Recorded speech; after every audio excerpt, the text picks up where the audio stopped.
we want to now get back out to our Jasmine Viel. She is in Altadena, where we saw the senior center burning. And Jasmine, you are now surrounded by firefighters who are trying to put out this fire. Yeah, this is quite the firefight right now. The senior center here in Altadena up in flames, and they've been putting water on this. And I'm with the battalion chief, Brenda Simonian, talking about the challenges with this. They've been trying to save the more than 100-year-old deodar cedars on Christmas Tree Lane as well. Chief, thanks for the few seconds here. I heard there are fire extinguishers, or those haven't been able to get turned on or used. No, ma'am, we're at a complete, we're losing water pressure up here. We have a lack of resources. The wind, as you see, is pushing it very violently. And the lack of water is a huge, huge hurdle that we're trying to overcome, so we can save as much as we can.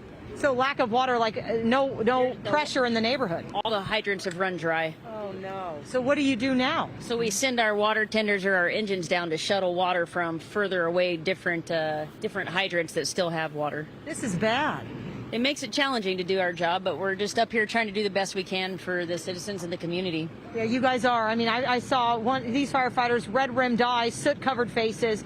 Residents, though, are standing next to watching their homes burn because, like you said, there's just not enough resources. It's heartbreaking to see, yeah. And we're up here and we're trying our best, and all the guys and girls, they work super hard to try and do this and save everyone's home and their businesses. What was it like overnight? Can you tell me what you guys went through? It was a very, very long night, similar to today. Lack of resources, lack of water. We're pulling resources from all over California just to kind of come and help us with this crazy wind event that we haven't had in years. I'm sure you were pre-positioned. You know, we talked about those strike teams. You had everything. You can't prepare enough for something like this. It's impossible. I mean, we had 80+ mile/hour winds sustained. You can't stop fires in that weather. Are you stationed out here in the San Gabriel Valley? I'm in Santa Clarita. So you came from Santa Clarita. I mean, the Palisades fire, hours later you had Eaton Canyon around 6:30 just explode. Yes, and then Hearst, it's just been ongoing nonstop ever since the wind started. And 2 fatalities with this one. I haven't even heard that, to be honest with you. What about injuries with firefighters? Are they okay? I haven't heard any injuries either. So, but they're getting through it, but it's been... Yeah, everyone's tired and worn out, but we got a long fight to go.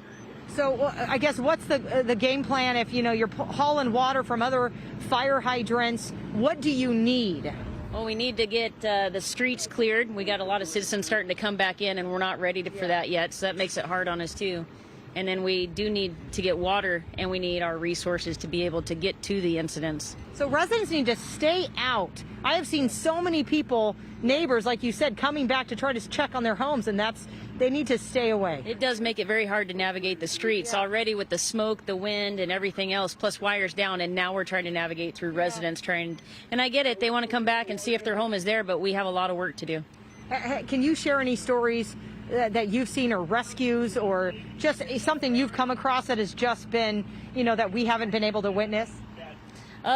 So last night, I mean, from the the get-go, once it broke out, we had immediate structure defense issues, immediate evacuation issues, and the amount of effort that came from sheriff, fire, everybody to come together and try and get these people out of their homes, it was very, very touching, and we were scrambling to get people out of their homes to make sure we saved as many people as possible. So going in physically lifting up, I mean, some elderly. Yes, very much. A ton of elderly people. We had convalescent homes that had to be evacuated because some people are non-ambulatory, so we had a lot of work. Yeah. So. Battalion Chief Brenda Simonian, thank you so much. Thank you very much. Best of luck to you, okay? All right. I'm going to make my way down to John Shriver. He has been right up close to these flames just to show you. I mean, again, they're putting water on this, but this looks like, I mean, it just looks like a fruitless effort, right? You have a tree exploding in fire right now because, you know, they just can't put water on it. And I can definitely tell the pressure is down. I mean, you can only put so much water, and then you heard it from the battalion chief, they have to go haul it from a different fire hydrant just to get back. We've been watching live coverage from CBS Los Angeles as multiple wildfires continue to burn out of control throughout the county. Our coverage continues after this short break. You're watching CBS News 24/7.